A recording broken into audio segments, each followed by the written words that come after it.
Now, Ashley, before we dig in and start talking today about Walmart business, I'd like to learn a little bit more about you. Can you share a bit with us about your professional background? Thanks for asking. So I've been working on what is now Walmart Business for about a little over 3 years. Before that, I led corporate strategy, M&A, and strategic partnerships for Walmart for about 4 years. Prior to that, I ran the European B2B business for Simpress, an online print company, and spent about a decade plus in management consulting, working across strategic and operational topics and in both industrial and consumer sectors. Strategic consulting, that's where the books that they give you have all the answers in the back, right? That's where like the really smart thoughts and ideas come from. Uh, I actually, it's interesting to me that so many of your prior roles have strategy as an overt part of them. Some of them in your title, some of them just in the scope of the work that you're doing. I'd be interested to know, in just a broad sense, how does having had such a focus on strategy shape the way that you think or the way that you approach either short or certainly longer term, sort of visionary oriented business decisions that you and the team at Walmart Business are making? Yes, strategy probably was my first professional love. I think, operations and operating a business has really, um, overtaken that perhaps. But where strategy comes in, I think, is a few things. One, in my mind, most fundamentally, strategy is about asking good questions, Yeah. creating alternatives, and then making decisions about how to allocate scarce resources. So I think that's clearly there. Um, the other thing I think about is it's a place where you have a 360-degree view of a business. And that's also what I have as a general manager of Walmart Business. So I liken that to my favorite sport, my favorite position ever, which was being a center midfielder on the soccer field. Um, and then to your point, I think the last thing is really how do you manage both today out and future Yeah. back? So there's urgent things we need to fix today, but how do I, from my strategic background, have enough of a lens on the idea of where do we need to be in 5+ years? And then are we seeding enough of that? Are we investing enough of that in the near term so that we'll be able to achieve that in that longer horizon?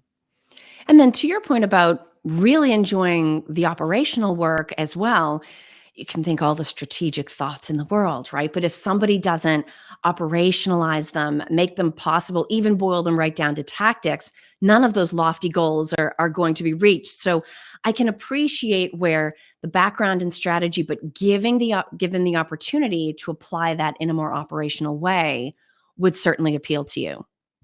Yes, it's the difference of moving. I said when I first moved into this role, I moved from a lot of PowerPoint to a lot of daily sales reports. And those are very, very different ways of operating, but both really exciting. They definitely are.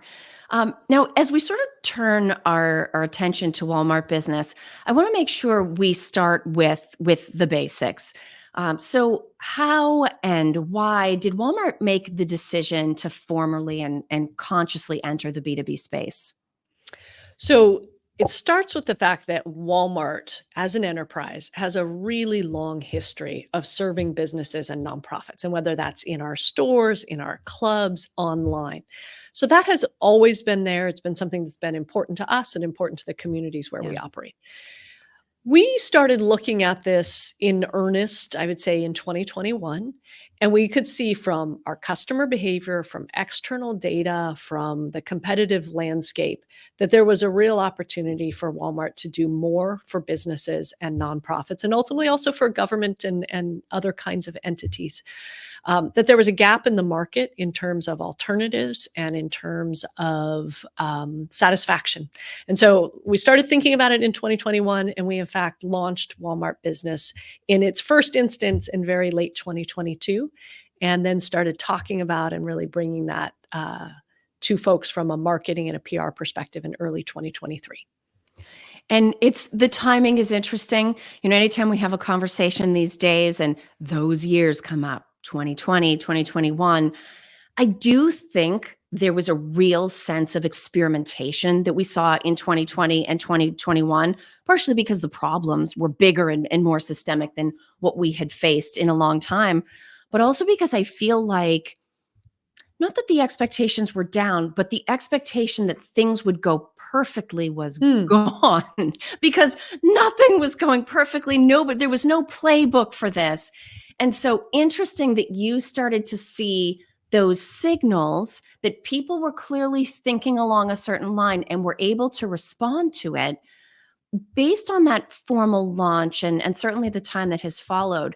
Where you are today, how would you describe the scope of services that Walmart is providing for commercial side customers? Okay. So most fundamentally, and I think this is an important place to start, Walmart Business is an omni-channel experience. And as I said, it's focused on and dedicated to serving businesses, nonprofits, and public sector entities. Our purpose in doing that is to help them save time, money, and hassle so they can focus on their mission. So I think about the family business, the entrepreneur, the nonprofit with a cause they're passionate about, or, for all of us, our local, state, city, county government, our K through 12 school district. That's who we're there to serve.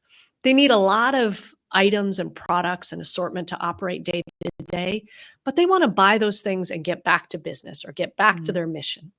So what we started with was that set of customers in mind. And what we offer them at base is an ability to create an organizational buying experience. So you can create an account, you can enable multiple users in both admin and buyer roles, you can share payment methods, you can put to work that power of the organization with visibility across all your spend.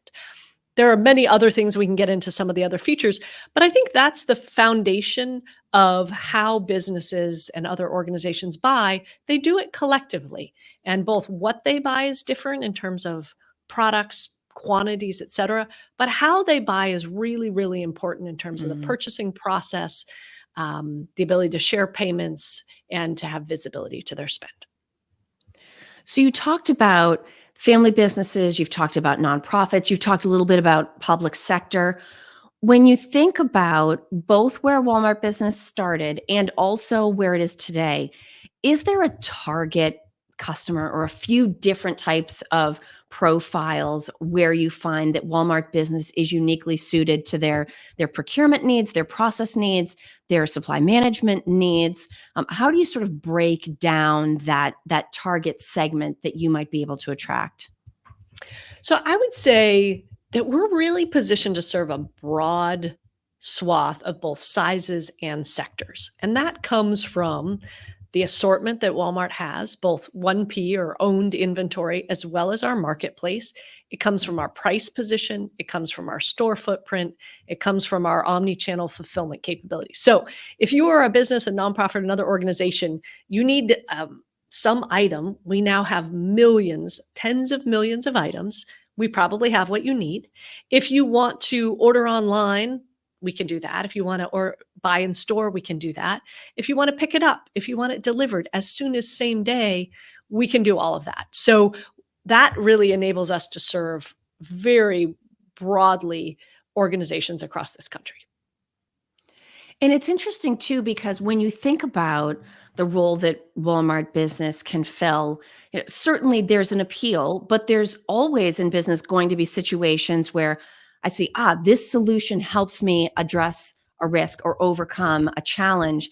And even in the corporate space, one of the phrases that's become very popular is the idea of a lone wolf procurement professional, where it's somebody who might not even sit in formal procurement. It might be one person sitting in finance or one person sitting in operations, depending on the company and their focus. But they don't necessarily have the range of choices that a more traditional corporate procurement team would have. We've talked about some of the benefits, and certainly I will vouch for product assortment. I have to say, Ashley, the one product that I can only get at Walmart, this is the most key thing. Big blocks of mozzarella cheese that you can slice into cubes. Very strange data point. I have a 12-year-old that's very finicky. Walmart is the only place that sells mozzarella that way. So I can personally vouch for the amazing assortment of product. I'm sure that extends across business things as well. Not that cheese isn't a business expense for anybody that's watching or Right, listening. right. But when we think about those risks or challenges that enter into the picture as well, What are some of the obstacles that, whether it's a family business, a charity, public sector, or very small corporate procurement, can overcome through Walmart Business's ecosystem? Yeah, let me talk about two themes. I think one is spend management and the other is inventory management. Yeah. And so on the spend management side, you get access to Walmart's scale of purchasing and therefore assortment, again, through first parties. And then the marketplace is really, how do we enable small businesses to sell to other small businesses? So one is assortment. You then, along with that assortment, have our everyday low price. You have the opportunity to access supplier offered rewards.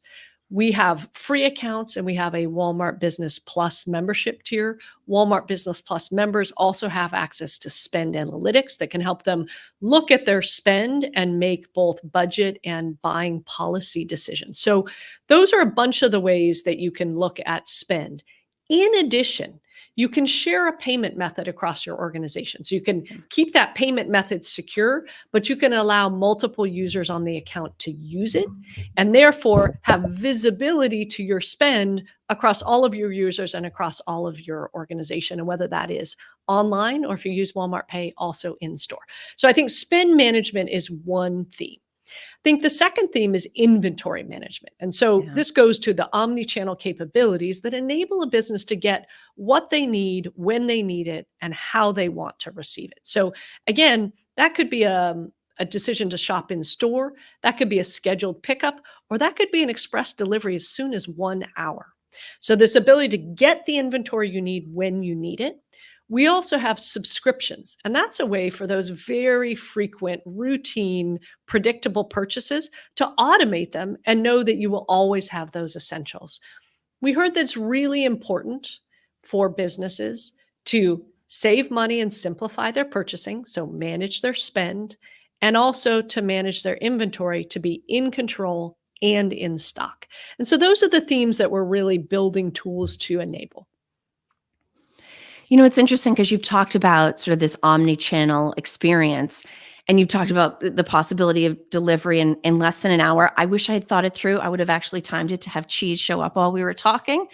Um, but when we think about how that plays out in terms of the supply chain, leveraging your bricks and mortar presence, but also the Walmart distribution network, is it the same fulfillment systems, delivery options, or have you found that either because the things that are being ordered or the volume of things that would be ordered on a consumer basis are different enough that final mile delivery, for instance, needs to be either a little bit different or needs to be expanded through Walmart Business? Great question. So this is an example of sort of both and, right? So we are able, in the way that we stood up Walmart Business, we leveraged a tremendous amount from the Walmart enterprise. Our unmatched operating scale, our store footprint, and the very best of our e-com fulfillment and delivery technologies. So where we started was our opportunity to leverage all of those ways I've mentioned that a consumer, a household, but also now an organization can receive the goods that they need. So that's our starting point, and we use every single one of those available fulfillment methods. But to your point, Kelly, we do see that there are occasions where organizations with unique needs need different kinds of fulfillment. So we are continuing to tune our fulfillment algorithm to take those into account, and we may make a different choice about how we move goods to a business in terms of that last mile and how does it show up at their front door. And we also have, for example, something that we talk about as special orders. So for an organization that needs a very large quantity of something, we can help them with that, I think, in a way that very few retailers or organizations in this country can actually enable people to order in very large quantities. And we will handhold that purchase and ensure that it arrives. Obviously, that needs to arrive in a different fulfillment method and to the organization than your kind of ordinary, weekly, even your weekly break room shop for a business can arrive in a way that's Absolutely. closer to a consumer's weekly grocery deliver. But when you're thinking now of, hundreds or thousands of items, we treat that fulfillment in a different manner.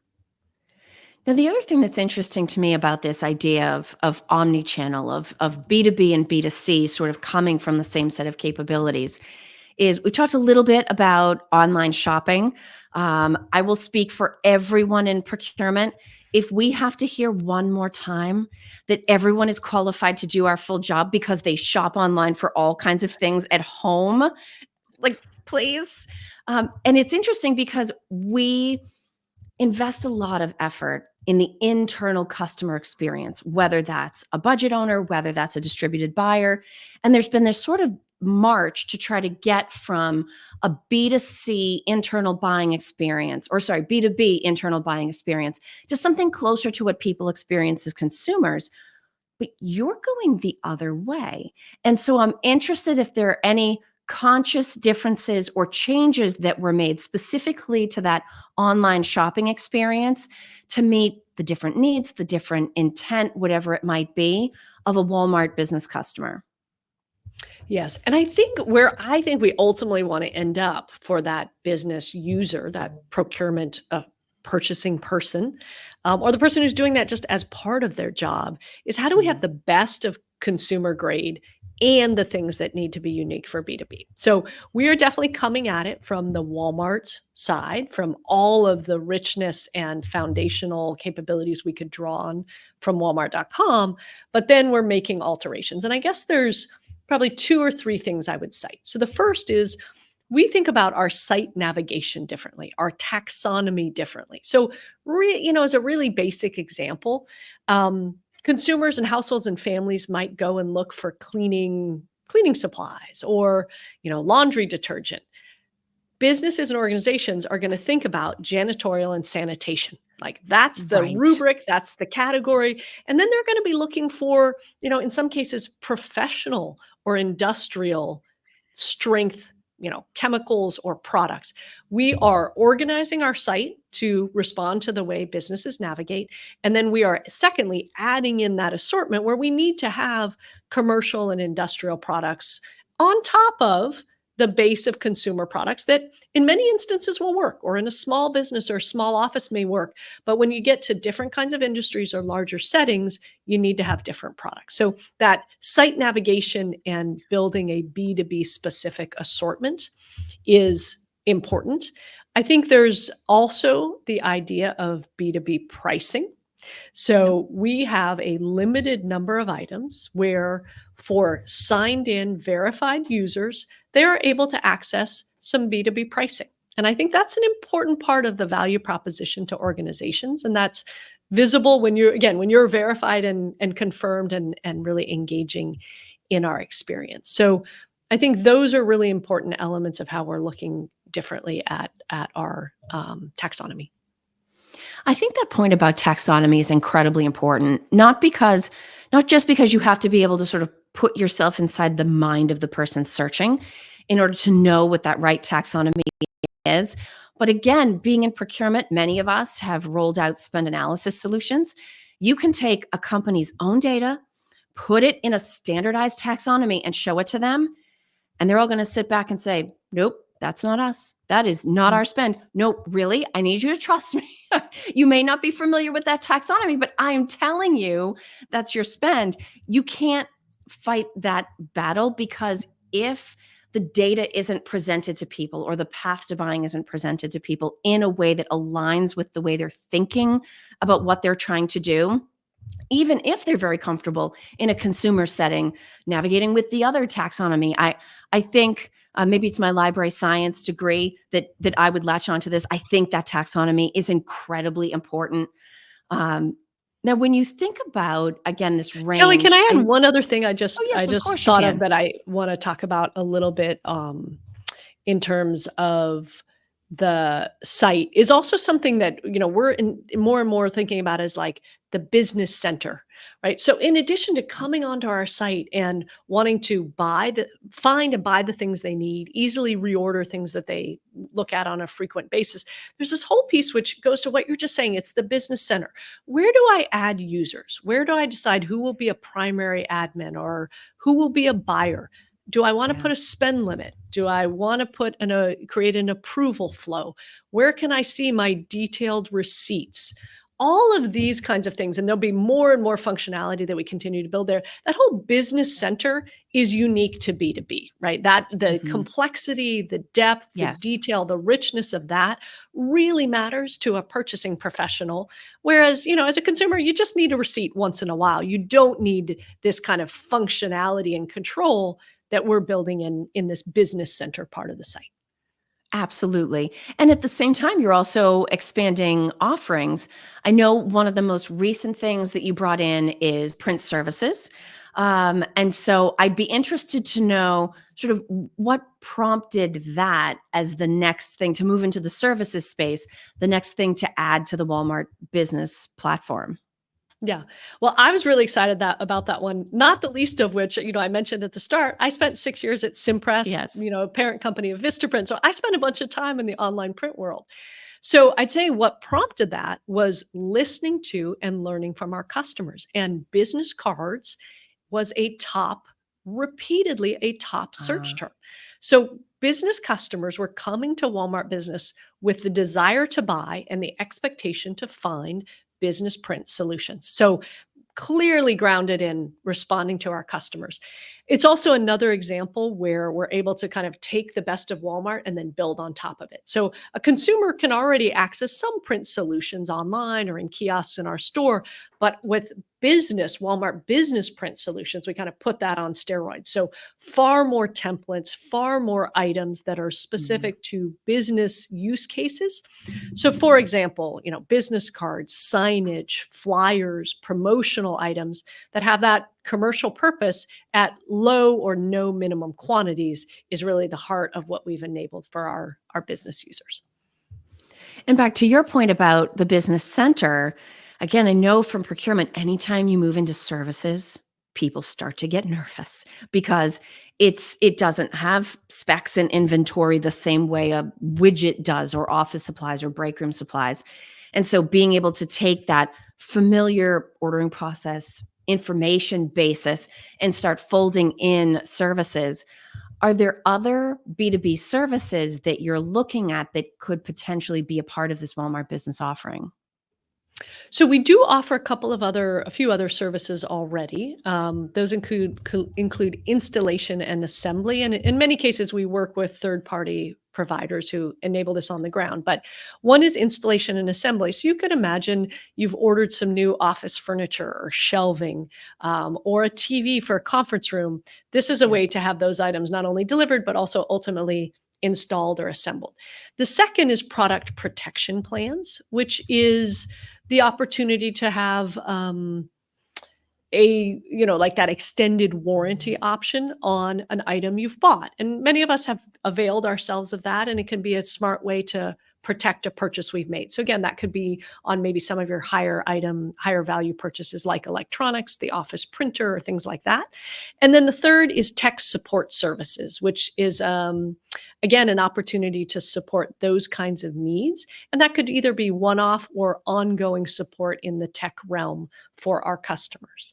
And I think, as we continue to build out Walmart Business, I think where we'll do more will really be in response to where we see need, demand, Mm. and appetite from our customers. Now, Ashley, you can correct me if I have this wrong, but my understanding is that Walmart Business is not like a standalone operating unit, right? It's fully integrated with the rest of the company. And we've talked about some of the ways that you've been able to go from consumer experience to commercial, right? B2C back to B2B. I'm interested about all of the things that you're learning from customers that you're seeing play out in terms of a commercial offering, how those things might give your team the opportunity to learn things and observe things and come up with ideas for opportunities that could actually circle back around the other way and become part of the personal consumer shopping experience or experience of buying from Walmart. Have you seen anything go in the other direction? So I can't say too much about that, but I will give you, it's a great question. It's a great observation. So a couple things. What I would say is there may be some elements of this kind of business center idea that Mhm. some households or families might want to leverage, right? They might want to think about the members of their household, or they might want to think about spend. And so we've built everything in a reusable way from a tech perspective. That's very much Walmart's philosophy, is platform thinking and building in reusable ways. So those may be some things that will be useful to consumers over time. I think that's one example. I think the other example is, we've told more stories about our customers as part of our marketing. And that's Mm. thing that I think may filter into, how do we also tell stories? We tell lots of stories, but is there a nugget in there that may affect how we tell stories from a marketing and communications perspective, even on the consumer side? Absolutely. And, we've talked a little bit about supply chain in terms of inventory management, in terms of fulfillment, in terms of the information you provide around spend management. But the other way I think this gives us an opportunity to think about supply chain is if I'm in procurement, like a very large enterprise team, one of the things that we've been trying to do over the last few years is to get a better sense of what the buying activity is like within our own supply chain, multiple tiers deep. So when I think about risk management, it's not just how am I with cybersecurity? How am I with making Mm. sure my suppliers can deliver? I also want all of my suppliers and their suppliers and on down the chain to have reliable systems and access to supplies and materials. If I'm someone who's working at a very large enterprise, why might I want my suppliers or my supplier's suppliers to make use of Walmart Business? I think that the key word is probably, resiliency. So Yeah. Walmart as a whole, given our scope, our scale, our sourcing, both offshore, and we have a very substantial commitment to things that are made, assembled, or created in the US, that balances, our Yeah. sourcing approach. We have a very resilient supply chain. And I think that our ability to create that supply chain then can enable us to pass the benefits of that kind of supply chain on to our customers. And so I think that's the surety of supply that a lot of businesses are looking for. Walmart, with its scale, can help enable that and be part of how businesses construct the aggregate supply chain that they need. And certainly resilience has been enormous within business in general, but definitely within supply chains over the last few years. Now, we started talking today, Ashley, focusing on strategy and your background there and bringing it over to the operational side of things and rolling it out at scale. Let's come back to strategy and sort of bookend this conversation. When you think about that short to long term vision, next objectives, and I know some amount of this, there's probably all kinds of things going on that you can't talk about publicly, but in terms of what you can comment on, what are some things strategically that you're watching in the B2B space over the next, say, 12, 18, 24 months? Probably 2 that I would say off the top of my head. I think the first is, we're a business, we serve businesses, and we're all impacted by consumer trends. And so really, and I think privileged sitting inside of Walmart to have that visibility to consumer trends, thinking about where the consumer's headed, and then how does that impact the businesses we serve? What is their, experience of the macroeconomic environment around them? How are their consumers behaving? So really being tuned into how that flows through the value chain, how it impacts our customers. I think the second is really technology. And I know that that's probably on everybody's minds. Walmart talks about being people led and tech powered. And so for us, we're doing a tremendous amount to put things like AI and automation to work in our software, in our operations, in all of our facilities, both stores and fulfillment or supply chain facilities. But thinking about how those things can serve our business, but again, how are they going to impact our customers? And some of that's awareness and understanding and empathy for the position in which our customers are operating. And another piece of that is, how do we over time embed those into our own experience in a way that serves businesses, either directly as part of our site experience or services that we offer to them. I love your point in particular. Certainly, I agree about technology wholeheartedly. But this idea of bringing it back to the personal level, that all industries, all businesses are ultimately impacted by the individual consumer. I think it's, the business that never forgets that, the procurement team that never forgets that, the sales or marketing team that never forgets that. That really is the element that it comes back to. And certainly we've seen it playing out from a human standpoint and, you know, working from home and some of Mhm. those shifts. But every single business has to remember that somewhere there is some raw material you go all the way back to, and somewhere there is some individual person in their house whose decision to buy or not is going to hit your top and therefore your bottom line. And so, really, really interesting observations, Ashley. I've enjoyed this opportunity getting to talk to you, sort of pick your brain about the thought behind Walmart Business and maybe what might be next. If people that are meeting you or even learning more about Walmart Business through this conversation, where would you recommend that they go to learn more? Thanks for asking. Um, I would recommend business.walmart.com or the Walmart Business app that's available in the various app stores. So come check us out. We have content for businesses. We have the ability to create a free account and start accessing all of the goodness and all of the benefits available on Walmart Business. And we look forward to having folks check us out. Ashley, thank you so much for spending the time with me today. Thank you. It was a great conversation.